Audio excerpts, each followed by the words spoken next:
Hi hello ಎಲ್ಲರಿಗೂ ನಮಸ್ಕಾರ. ಶಾಂತಿ cooking and health ಟಿಪ್ಸ್ಗೆ ಸ್ವಾಗತ. ನಾನಿವತ್ತು ಬಾಯಲ್ಲಿಟ್ಟರೆ ಕರಗುವಂತಹ ಒಂದೊಳ್ಳೆ ಸ್ವೀಟ್ ಅಂಗನವಾಡಿಯಲ್ಲಿ ಕೊಡುವಂತಹ ಹಾಲಿನ ಪೌಡ್ರನ್ನು ಬಳಸಿ ಹಾಲಿನ ಪುಡಿಯ ಬರ್ಫಿಯನ್ನು ಮಾಡ್ತಾಯಿದ್ದೀನಿ. ನೀವೇ ನೋಡ್ತಾ ಇದ್ದೀರಾ ಬರ್ಫಿ ಎಷ್ಟು ಚೆನ್ನಾಗಿ ಬಂದಿದೆ ಅಂತ ಹೇಳಿ. ನಾವು ಹೊರಗಡೆ ಬೇಕ್ರಿಯಲ್ಲಿ ತೊಗೊಂಡವಾಗ ಯಾವ ರುಚಿ ಇರುತ್ತೋ ಪಕ್ಕ 100% ಅದೇ ರುಚಿಯಲ್ಲಿತ್ತು. ತಿನ್ನಕ್ಕಂತೂ ತುಂಬಾ ರುಚಿಯಾಗಿತ್ತು, ಬಾಯಲ್ಲಿಟ್ಟರೆ ಕರಗೋ ಹಾಗಿತ್ತು ಈ ಬರ್ಫಿ. ಬನ್ನಿ ಹಾಗಿದ್ರೆ ತುಂಬಾ ಸುಲಭವಾಗಿ ಮತ್ತು ರುಚಿಯಾಗಿ ಈ ಬರ್ಫಿಯನ್ನು ಹೇಗೆ ಮಾಡೋದು ಅಂತ ನೋಡೋಣ. ಅದಕ್ಕಿಂತ ಮೊದಲು ಯಾರೆಲ್ಲ ನಮ್ಮ ಚಾನಲ್ನ ನೋಡ್ತಾ ಇದ್ದೀರಾ ಪ್ಲೀಸ್ ಲೈಕ್ ಆ್ಯಂಡ್ ಸಬ್ಸ್ಕ್ರೈಬ್ ಮಾಡಿ ಆ್ಯಂಡ್ ಸಪೋರ್ಟ್ ಮಾಡಿ. ಮೊದಲಿಗೆ ನಾನಿಲ್ಲಿ 2 ಕಪ್ ಆಗುವಷ್ಟು ಹಾಲಿನ ಪೌಡರ್ ಅಂದರೆ ಅಂಗನವಾಡಿಯಲ್ಲಿ ಕೊಟ್ಟಿರುವಂತಹ ಹಾಲಿನ ಪೌಡರ್ನ ತಗೊಂಡಿದ್ದೀನಿ. ನಂತರ ಇದಕ್ಕೆ ಅರ್ಧ ಕಪ್ ಆಗುವಷ್ಟು ತುಪ್ಪವನ್ನು ಸೇರಿಸ್ಕೊಂಡು ಇದನ್ನು ಇವಾಗ ಒಂದು ಸ್ಪೂನಿಂದ ಚೆನ್ನಾಗಿ ಮಿಕ್ಸ್ ಮಾಡ್ಕೊಳ್ತಾ ಇದ್ದೀನಿ. ಒಂದು ಸ್ವಲ್ಪನೂ ಗಂಟಿಲ್ದಿರೋ ಹಾಗೆ ಇದನ್ನು ಪುಡಿಯಾಗಿ ಮಿಕ್ಸ್ ಮಾಡ್ಕೊಳ್ಬೇಕು. ನೋಡಿ ಈ ರೀತಿಯಾಗಿ ಹಾಲಿನ ಪೌಡ್ರನ್ನು ಮಿಕ್ಸ್ ಮಾಡ್ಕೊಂಡ ನಂತರ ಈ ಕಡೆ ಒಂದು ಕಡಾಯಿಗೆ ನಾನು ಯಾವ ಕಪ್ಪಲ್ಲಿ ಹಾಲಿನ ಪೌಡ್ರನ್ನು ತಗೊಂಡಿದ್ದೀನೋ ಅದೇ ಕಪ್ಪಲ್ಲಿ 1 ಕಪ್ ಆಗುವಷ್ಟು ಸಕ್ಕರೆಯನ್ನು ಸೇರಿಸ್ಕೊಂಡಿದ್ದೀನಿ. ನಂತರ ಅದಕ್ಕೆ ಒಂದು ಅರ್ಧ ಕಪ್ ಆಗುವಷ್ಟು ನೀರನ್ನು ಸೇರಿಸ್ಕೊಂಡು ಸಕ್ಕರೆಯನ್ನು ಕರಗಿಸ್ಕೊಳ್ತಾ ಇದ್ದೀನಿ. ನಾನಿಲ್ಲಿ ಸಕ್ಕರೆಯನ್ನು ಪೂರ್ತಿಯಾಗಿ ಪಾಕ ಏನು ಮಾಡ್ಕೊಳ್ತಾ ಇಲ್ಲ. ಸೇರಿಸ್ಕೊಂಡಿರುವಂತಹ ಸಕ್ಕರೆ ಎಲ್ಲ ಕರಗಿ ಒಂದು 2 ರಿಂದ 3 ನಿಮಿಷ ಚೆನ್ನಾಗಿ ಕುದಿ ಬಂದರೆ ಸಾಕು. ನಂತರ ಅದು ನಿಧಾನಕ್ಕೆ ದಪ್ಪ ಆಗ್ತಾ ಬರುತ್ತೆ. ಲೈಟಾಗಿ ಒಂದೆಳೆ ಪಾಕದ ಥರ ಬರುತ್ತೆ. ನೋಡಿ ಈ ರೀತಿಯಾಗಿ ಬಂದರೆ ಸಾಕು. ನಂತರ ಗ್ಯಾಸನ್ನು ಸಣ್ಣ ಉರಿಲಿಟ್ಕೊಂಡು ಮಾಡಿಟ್ಕೊಂಡಿರುವಂತಹ ಹಾಲಿನ ಪುಡಿಯ ಮಿಶ್ರಣವನ್ನು ಇದಕ್ಕೆ ನಿಧಾನಕ್ಕೆ ಸೇರಿಸ್ಕೊಳ್ತಾ ಇದ್ದೀನಿ. ಸೇರಿಸ್ಕೊಂಡ ನಂತರ ಒಂದು ಸ್ವಲ್ಪನೂ ಕೈ ಬಿಡದಿರೋ ಹಾಗೆ ತಿರ್ಗಿಸ್ಕೊಳ್ಬೇಕು.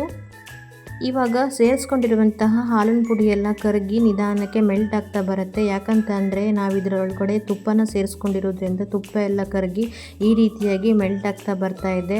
ನೋಡಿ ಇವಾಗ ಒಂದು ಸ್ವಲ್ಪನೂ ಕೈ ಬಿಡದೆ ಇದನ್ನು ತಿರುಗಿಸ್ತಾನೆ ಇರಬೇಕು. ನೋಡಿ ಇದರಲ್ಲಿ ಸೇರಿಸ್ಕೊಂಡಿರುವಂತಹ ಹಾಲಿನ ಪುಡಿ ಎಲ್ಲ ಕರಗಿ ಈ ರೀತಿಯಾಗಿ ತೆಳುವಾಗಿ ಬರ್ತಾ ಇರುತ್ತೆ. ನಾವು ಈ ಬರ್ಫಿಯನ್ನು ತುಂಬ ಸಮಯ ತಗೊಳ್ದೇನೆ ಕೇವಲ 3 ಪದಾರ್ಥನ ಬಳಸ್ಕೊಂಡು 10 ರಿಂದ 15 ನಿಮಿಷದಲ್ಲಿ ನಾವು ಇದನ್ನ ಮಾಡ್ಕೊಳ್ಬೋದು.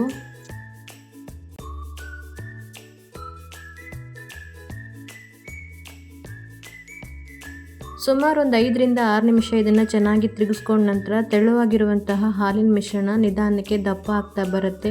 ನೀವೇ ನೋಡ್ತಾ ಇದ್ದೀರಾ ಸೈಡಲ್ಲಿ ಸ್ವಲ್ಪ ತುಪ್ಪದ ಅಂಶ ಬಿಟ್ಕೊಳ್ತಾ ಇರುತ್ತೆ. ಆ ತುಪ್ಪದ ಅಂಶ ಎಲ್ಲ ಹೋಗಿ ಪೂರ್ತಿಯಾಗಿ ಡ್ರೈ ಆಗಬೇಕು. ಅಲ್ಲಿವರೆಗೂ ಇದನ್ನು ನಿಧಾನಕ್ಕೆ ತಿರುಗಿಸ್ಕೊಳ್ತಾನೆ ಇರಬೇಕು. ನೋಡಿ ಇವಾಗ ಇದು ಆಲ್ಮೋಸ್ಟ್ ದಪ್ಪ ಆಗಿದೆ. ಬರ್ಫಿ ಮಾಡಲಿಕ್ಕೆ ಸರಿಯಾದ ಕನ್ಸಿಸ್ಟೆನ್ಸಿಗೆ ಬಂದಿದೆ. ನಾನು ಇವಾಗ ಇದನ್ನು ಒಂದು ಟ್ರೇಗೆ ಸೇರಿಸ್ಕೊಳ್ತಾ ಇದ್ದೀನಿ. ಟ್ರೇಗೆ ಸೇರಿಸ್ಕೊಳ್ಳೋಕ್ಕಿಂತ ಮೊದಲೇ ಒಂದು ಶೀಟ್ಗೆ ನಾನಿಲ್ಲಿ ಕೈಗೆ ಸ್ವಲ್ಪ ತುಪ್ಪನ ಸೇರಿಸ್ಕೊಂಡು ಶೀಟ್ಗೆ ನೀಟಾಗಿ ತುಪ್ಪನ ಅಪ್ಲೈ ಮಾಡ್ಕೊಳ್ತಾ ಇದ್ದೀನಿ. ನನ್ನ ಹತ್ರ ಬಟರ್ ಪೇಪರ್ ಇರಲಿಲ್ಲ, ಹಾಗಾಗಿ ಈ ರೀತಿಯಾಗಿ ಒಂದು ಶೀಟ್ಗೆ ತುಪ್ಪನ ಹಚ್ಕೊಳ್ತಾ ಇದ್ದೀನಿ. ನಿಮ್ಮ ಹತ್ರ ಬಟರ್ ಪೇಪರ್ ಇತ್ತು ಅಂದರೆ ನೀವು ಬಟರ್ ಪೇಪರನ್ನು ಯೂಸ್ ಮಾಡಿ. ಹಾಗೆ ಮೇಲ್ಗಡೆಯಿಂದ ಗಾರ್ನಿಷ್ಗೋಸ್ಕರ ಕಟ್ ಮಾಡಿದ ಡ್ರೈ ಫ್ರೂಟ್ಸನ್ನು ಸೇರಿಸ್ಕೊಳ್ತಾ ಇದ್ದೀನಿ. ಡ್ರೈ ಫ್ರೂಟ್ಸನ್ನು ಸೇರಿಸ್ಕೊಂಡ್ರೆ ನೋಡೋಕ್ಕೂ ಕೂಡ ತುಂಬಾ ಚೆನ್ನಾಗಿ ಬರುತ್ತೆ ಬರ್ಫಿ. ನಂತರ ರೆಡಿ ಮಾಡಿಟ್ಕೊಂಡಿರುವಂತಹ ಮಿಶ್ರಣವನ್ನು ಟ್ರೇಗೆ ಸೇರಿಸ್ಕೊಳ್ತಾ ಇದ್ದೀನಿ. ನಂತರ ಕರೆಕ್ಟಾಗಿ ಎಲ್ಲ ಕಡೆ ಹರಡ್ಕೊಳ್ಳೋ ಹಾಗೆ ಇದನ್ನು ಸ್ಪ್ರೆಡ್ ಮಾಡ್ಕೊಳ್ಬೇಕು. ಬರ್ಫಿಯ ಮಿಶ್ರಣ ಸ್ವಲ್ಪ ಬಿಸಿ ಇರೋದ್ರಿಂದ ಕೈಗೆ ಸ್ವಲ್ಪ ತುಪ್ಪನ ಹಚ್ಕೊಂಡು ಎಲ್ಲ ಕಡೆ ಹರಡೋ ಹಾಗೆ ಇದನ್ನು ನಾನು ಸರಿಯಾಗಿ ಒತ್ಕೊಳ್ತಾ ಇದ್ದೀನಿ. ನೋಡಿ ಇವಾಗ ಪೂರ್ತಿಯಾಗಿ ಸೆಟ್ ಮಾಡಿ ಇಟ್ಕೊಂಡಿದ್ದೀನಿ. ಎಲ್ಲ ಕಡೆಯೂ ಸ್ವಲ್ಪ ಸ್ಪ್ರೆಡ್ ಆಗೋ ಥರ ಕೈಯಿಂದ ನೀಟಾಗಿ ಟ್ಯಾಪ್ ಮಾಡ್ಕೊಳ್ಬೇಕು. ನಂತರ ಒಂದು 2 ಗಂಟೆಗಳ ಕಾಲ ಪೂರ್ತಿಯಾಗಿ ತಣ್ಣಗಾಗೋಕ್ಕೆ ಬಿಟ್ಟರೆ ಬಾಯಲ್ಲಿಟ್ಟರೆ ಕರಗುವಂತಹ ಬರ್ಫಿ ರೆಡಿ ಆಗುತ್ತೆ. ಅಷ್ಟೊಂದು ಟೈಮ್ ಇಲ್ಲ ಅಂತಂದರೆ ನೀವು ಬೇಕಿದ್ದರೆ ಇದನ್ನು ಫ್ರಿಜ್ಜಲ್ಲಿ ಒಂದು ಅರ್ಧ ಗಂಟೆ ಡೀಪಲ್ಲಿಟ್ಟು ಕೂಡ ಕಟ್ ಮಾಡ್ಕೊಳ್ಬೋದು. ನೋಡಿ 2 ಗಂಟೆಗಳ ಕಾಲ ಪೂರ್ತಿಯಾಗಿ ತಣ್ಣಗಾದ ಮೇಲೆ ನಾನು ಇದನ್ನು ಓಪನ್ ಮಾಡ್ತಾ ಇದ್ದೀನಿ. ಕೆಳಗಡೆ ಸೇರಿಸ್ಕೊಂಡಿರುವಂತಹ ಶೀಟನ್ನು ಕೂಡ ನಿಧಾನಕ್ಕೆ ತೆಗೆದ್ರೆ ಬರ್ಫಿ ಎಷ್ಟು ಚೆನ್ನಾಗಿ ಬಂದಿದೆ ನೀವೇ ನೋಡ್ತಾ ಇದ್ದೀರಾ. ಬಾಯಲ್ಲಿಟ್ಟರೆ ಕರಗೋದಂತಿತ್ತು ಬರ್ಫಿ ಅಂತೂ. ನಂತರ ನಿಮಗೆ ಯಾವ ಶೇಪಿಗೆ ಬೇಕೋ ಆ ಶೇಪಿಗೆ ಇದನ್ನು ನೀಟಾಗಿ ಕಟ್ ಮಾಡ್ಕೊಳ್ಳಿ. ನಾನಿಲ್ಲಿ ಸ್ಕ್ವೇರ್ ಶೇಪಲ್ಲಿ ಕಟ್ ಮಾಡ್ಕೊಳ್ತಾ ಇದ್ದೀನಿ.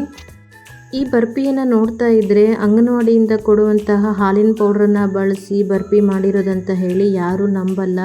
ಬಟ್ ಬರ್ಫಿ ಅಂತೂ ತುಂಬಾ ಚೆನ್ನಾಗಿ ಬಂದಿತ್ತು.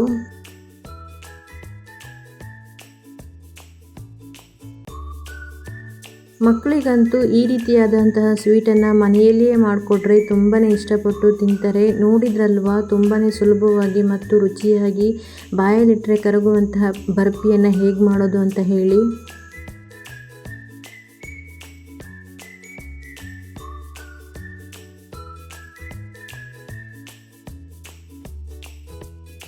ಬರೀ 3 ಪದಾರ್ಥನ ಬಳಸಿ ನಾವು ತುಂಬಾ ಸುಲಭವಾಗಿ ಮತ್ತು ಬೇಗನೆ ಈ ಬರ್ಫಿಯನ್ನು ಮಾಡ್ಕೊಳ್ಬೋದು. ಹಾಗಿದ್ರೆ ನೀವು ಕೂಡ ಟ್ರೈ ಮಾಡಿ. ನೋಡಿದ್ರಲ್ವಾ ಅಂಗನವಾಡಿಯಲ್ಲಿ ಕೊಡುವಂತಹ ಹಾಲಿನ ಪೌಡ್ರನ್ನು ಬಳಸಿ ಒಂದು ಒಳ್ಳೆ ಬರ್ಫಿಯನ್ನು ಹೇಗೆ ಮಾಡೋದು ಅಂತ ಹೇಳಿ. ನಾನು ಮಾಡಿರೋ ಈ ವಿಡಿಯೋ ನಿಮಗೆ ಇಷ್ಟ ಆದರೆ ಈ ವಿಡಿಯೋನ ನಿಮ್ಮ ಫ್ಯಾಮಿಲಿ ಆ್ಯಂಡ್ ಫ್ರೆಂಡ್ಸ್ಗೂ ಶೇರ್ ಮಾಡಿ. ಹಾಗೆ ಯಾರೆಲ್ಲ ಈ ವಿಡಿಯೋ ನೋಡ್ತಾ ಇದ್ದೀರಾ ಪ್ಲೀಸ್ ಲೈಕ್ ಆ್ಯಂಡ್ ಕಮೆಂಟ್ ಮಾಡಿ. ಹೊಸದಾಗಿ ನಮ್ಮ ಚಾನಲ್ನ ನೋಡ್ತಾ ಇರುವವರು ಪ್ಲೀಸ್ ಸಬ್ಸ್ಕ್ರೈಬ್ ಮಾಡಿ ಆ್ಯಂಡ್ ಸಪೋರ್ಟ್ ಮಾಡಿ. ಬಾಯ್, ಹ್ಯಾಪಿ ಕುಕ್ಕಿಂಗ್. ಮತ್ತೆ ಸಿಗೋಣ ಹೊಸ ರೆಸಿಪಿಯೊಂದಿಗೆ.